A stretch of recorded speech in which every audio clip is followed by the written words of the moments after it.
I won $50 million on a Tuesday afternoon.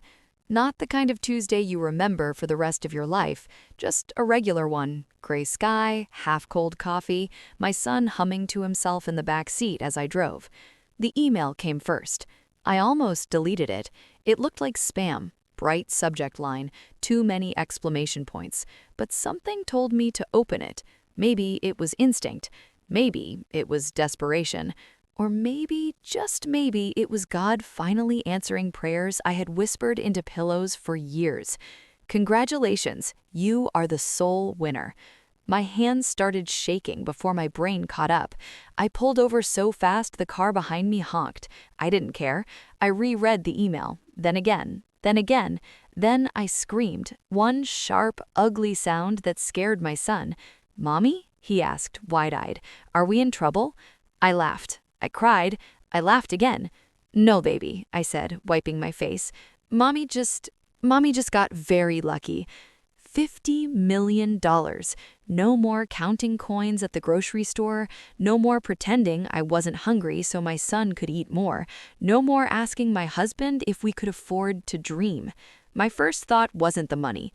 It was him, my husband.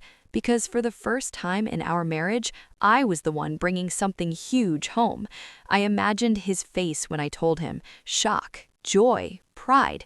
I imagined us laughing, crying, holding each other in the parking lot of his office building like one of those viral videos.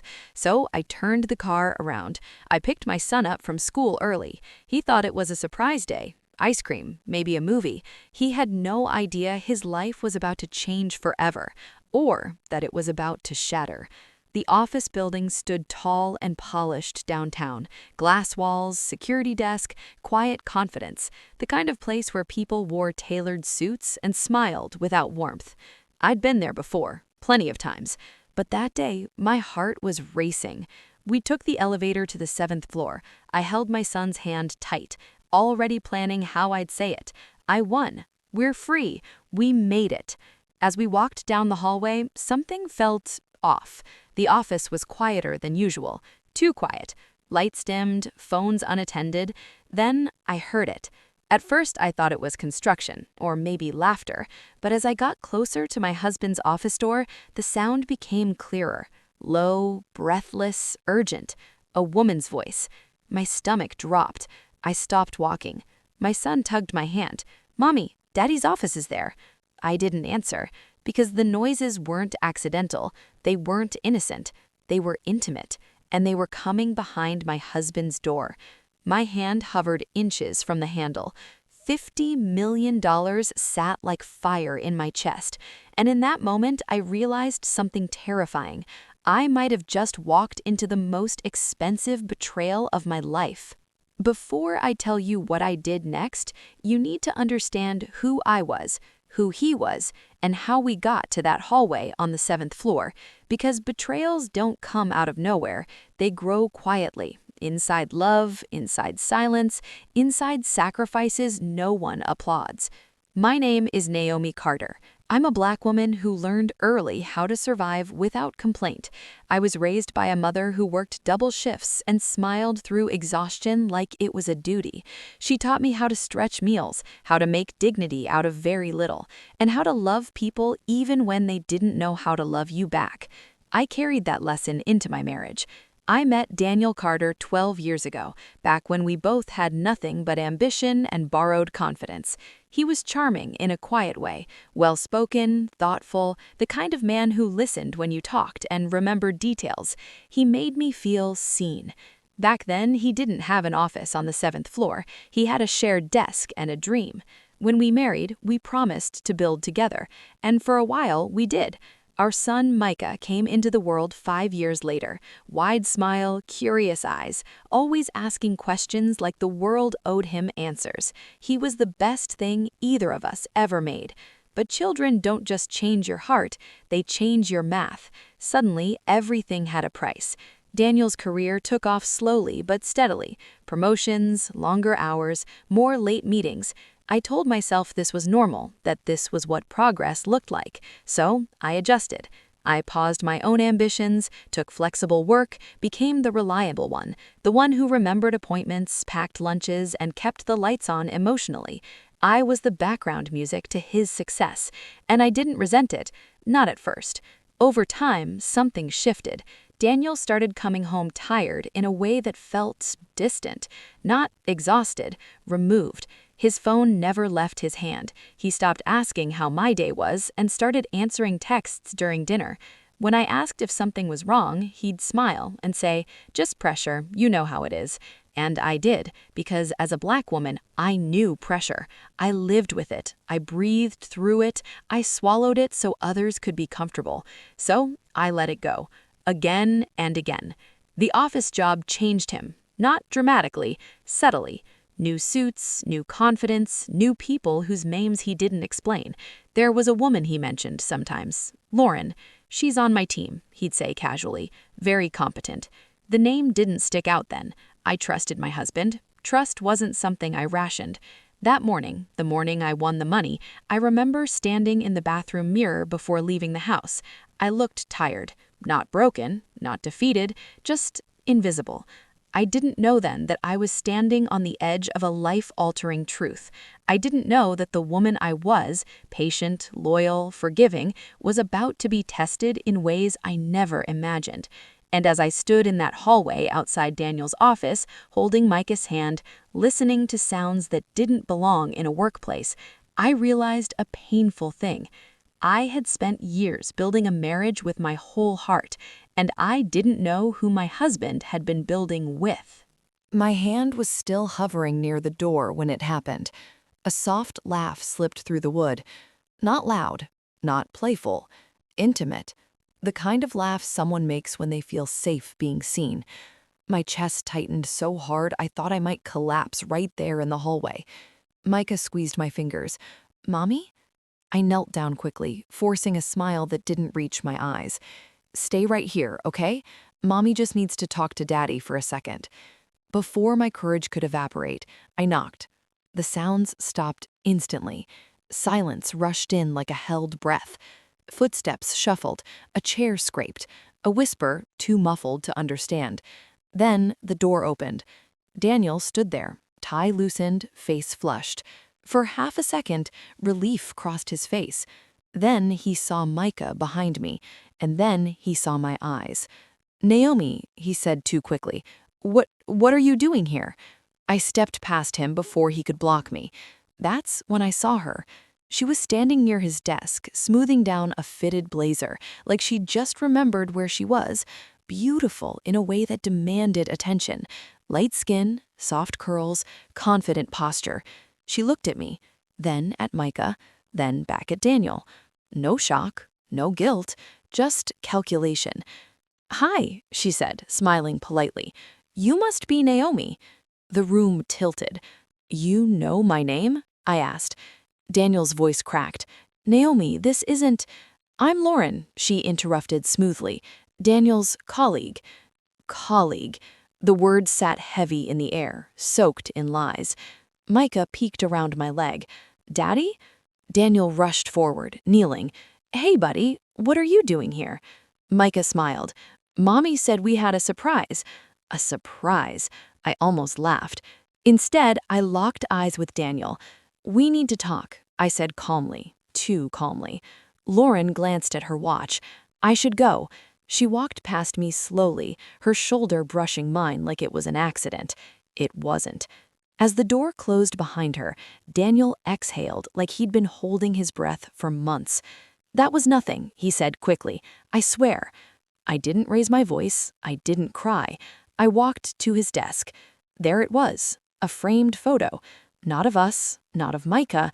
It was of Daniel and Lauren at a restaurant, leaning in close, his hand on her back. My ears rang. "How long?" I asked.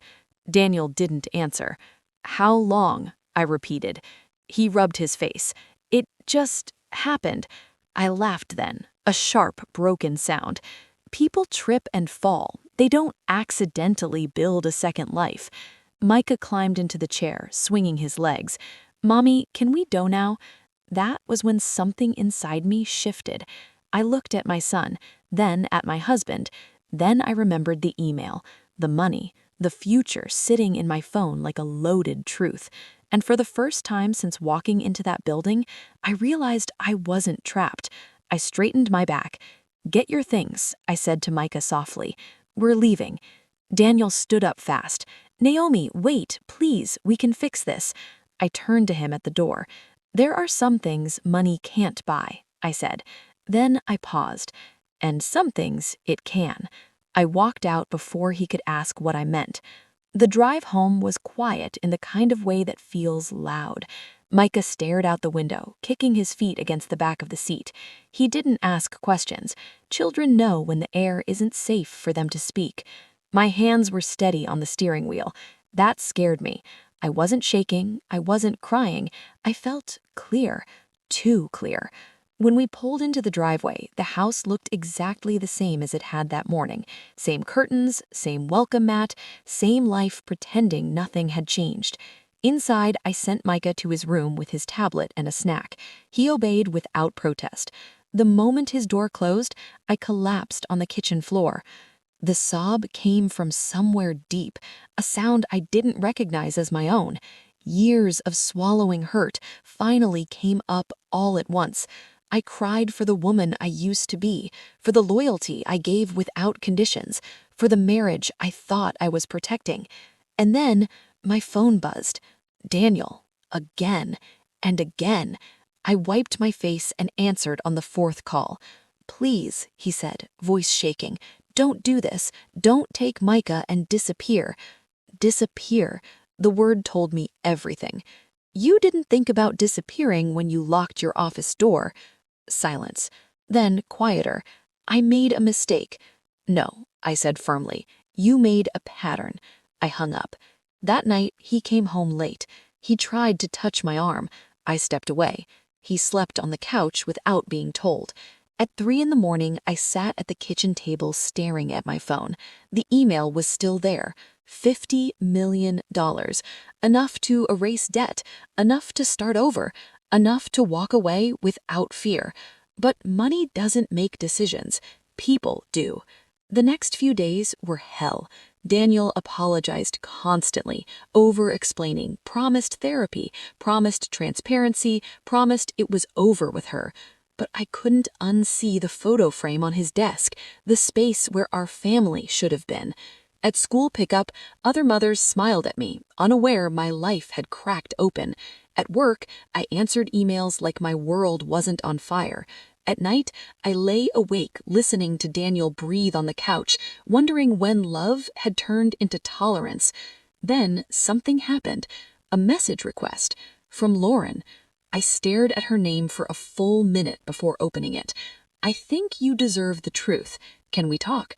My heart pounded. I didn't reply right away. I needed to be ready, because whatever truth she had, I knew it wasn't small. We met at a cafe downtown. Neutral ground, public, safe. Lauren was already there when I arrived, sitting by the window with a cup of untouched coffee. She looked different outside Daniel's office, less polished, more exposed. I didn't sit right away. "Say what you came to say," I told her. She swallowed. "Daniel didn't tell you everything." I crossed my arms. "That's not shocking." She nodded slowly. "What is, might be." I sat. Lauren leaned forward. "He didn't just cheat." My jaw tightened. "He planned to leave you." The words hit harder than I expected. "When?" I asked. "Soon," she said. "After his next promotion." My chest burned. She rushed on. "He told me you were comfortable, that you didn't want more, that the marriage was already over, just on paper." I laughed bitterly. "Of course he did." Lauren hesitated. "There's more." I said nothing. "He asked me to help him set things up financially." My heart stopped. "Explain." She lowered her voice. "He was moving money, slowly, preparing to make sure you'd get as little as possible." The cafe felt too small. "Why tell me this now?" I asked. Her eyes flickered with guilt. "Because he told me something last week." "What?" "That you were bad with money." I froze. That if anything ever happened, inheritance, lawsuit, winnings, he'd have to manage it so you wouldn't ruin it. The world snapped into focus. Suddenly, every comment, every decision, every time he dismissed my ideas made sense. I realized, Lauren continued, that I wasn't special. I was just convenient. I stood. "Thank you for telling me this," I said flatly. She reached out. "Naomi, I'm sorry." I nodded once and walked out. That night, I didn't confront Daniel. I watched him, listened, and when he casually mentioned a new financial advisor he'd been talking to at work, I smiled and said nothing. Because the truth was, I hadn't told him yet. I hadn't told him about the money, and suddenly I knew exactly how I was going to use it. The next 2 weeks, I became a version of myself Daniel had never bothered to study. Calm, agreeable, quietly observant. I told him I needed time, that I was processing. He nodded too quickly, relief flashing across his face like he thought the storm had passed. It hadn't. Behind the scenes, I moved with precision. First, I met with a lawyer, one who specialized in high net worth family law and didn't ask why I suddenly needed discretion. Then a financial advisor. Then a therapist, because strength without clarity is just another form of denial. The lottery money was already secured, in my name alone, because I hadn't told Daniel, and legally, I didn't have to. One evening, he sat across from me at the kitchen table, hands folded like a man rehearsing sincerity. "I've been thinking," he said, "if we're going to rebuild, we should be smart about finances, maybe consolidate accounts, plan for Micah's future." I met his eyes. "Funny," I said, "I've been thinking about the future too." He smiled. "Good." I reached into my bag and slid an envelope across the table. He frowned, opened it, and went pale. Divorce papers. "What is this?" he whispered. "This," I said evenly, "is me choosing myself." His voice cracked. "Naomi, please don't do this. Think about Micah." "I am," I replied. "I'm thinking about what kind of man I want him to learn from." He stood abruptly. "Is this about her? I told you it's over." I leaned back in my chair. "This isn't about Lauren. This is about you believing I was small enough to outgrow." Silence swallowed the room. Then I said it. "I won the lottery." His face drained of color. "How much?" he asked, automatically. "Enough," I said, "to never have to beg for respect again." He reached for me instinctively. I stood. "You don't get to touch what you undervalued." The divorce was swift, clinical, devastating to him. Daniel's strategy collapsed the moment my legal team stepped in. His financial planning texts, his conversations with Lauren, his attempt to position me as incapable, all documented, all exposed. He walked away with far less than he expected. I walked away free. Micah adjusted better than I feared. Children don't mourn comfort as much as they mourn tension. Our new home was quieter, lighter. One night, as I tucked him in, he asked, "Mommy, are you happy?" I thought about it. "Yes," I said. "I really am." 3 years later, I stood in front of a room of women who looked a lot like the woman I used to be. Tired, brilliant, unapologetically underestimated. The Foundation's logo glowed softly behind me. The Carter Reset. It wasn't built overnight, and it wasn't built out of revenge. It was built out of clarity. I used part of the money to fund scholarships for Black women returning to school after divorce. Another part went to legal aid, women who needed a way out but didn't have the language or the resources yet. And yes, I kept enough to live well, not extravagantly, intentionally. Micah was 10 now, taller, sharper, kinder. He understood, in his own way, why his mother chose truth over comfort. Daniel saw him every other weekend. We were civil, distant, final. The man who once thought I was incapable now struggled to look me in the eye. Not because I was rich, but because I was awake. On the anniversary of the win, I sat alone on my balcony, city lights stretching endlessly in front of me. I thought about that woman in the hallway, the one holding her son's hand, afraid of opening a door.